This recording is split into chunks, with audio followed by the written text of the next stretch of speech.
दयाकर सभापते तव तु बिल्वपत्रादिभिः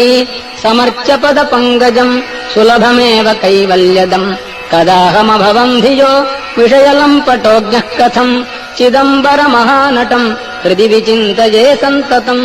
न चास्मि कुशलस्मृतौ स्मृतिपुराणकाव्येषु वा कलासु विविधासु वा परिचितोऽस्म्यहम् नैव भोः कथम् नु मयि भूभुजाम् भवतु हर्षपूरस्वतः चिदम्बरमहानटम् हृदि विचिन्तये त्वामहम् नटेशसुरपूजितम् तव तु कुञ्चिताङ्घ्रिम् जनाः विचिन्त्य सकलेप्सितम् समुपयन्ति भक्ता न किम् कथम् नु विषयोन्मुखः शिवकपर्दिनम् सन्ततम् चिदम्बरमहानटम् हृदि विचिन्तये त्वामहम् सदा शिव भवान् स्मृतः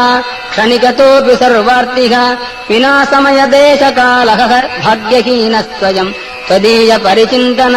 रहित नष्टजन्मा सदा चिदम्बरमहानटम् हृदि विचिन्तये त्वामहम् त्वमेव जनको मम त्वमसि मे प्रसूरुन्मनाः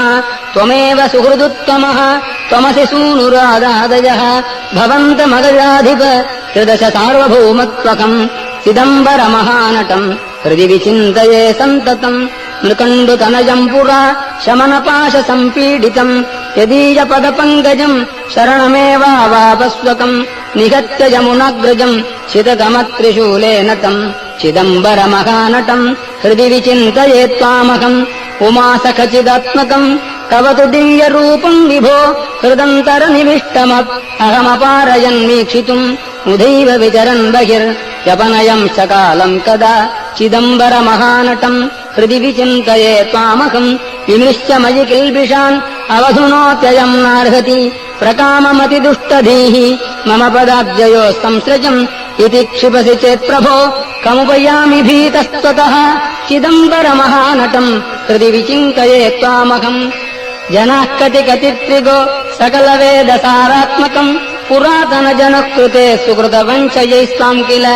समर्च्य कृतिनो न किम् दुरितकृत्कथम् त्वामहम् चिदम्बरमहानटम् हृदि विचिन्तये त्वामहम् पतञ्जलितपः फलम् मुनिजनौघजीवातुकम् प्रपन्नजनकल्पकम् विधिहृदब्जसंवासिनम् सुपूजितमहर्निशम् श्रुतिपथैकनिष्ठैर्द्विजैः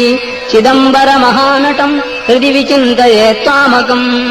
डमरुकमृगरोचेष्केशरोचिष्णुपाणिः दरघसितविरजन् मञ्जुळास्याम्बुजश्रीः दयाकर सभापते तव तु बिल्वपत्रादिभिः समर्च्य पदपङ्कजम् सुलभमेव कैवल्यदम् कदाहमभवम् धियो विषयलम्पटोऽज्ञः कथम् चिदम्बरमहानटम् हृदि विचिन्तये सन्ततम् न चास्मि कुशलस्मृतौ स्मृतिपुराणकाव्येषु वा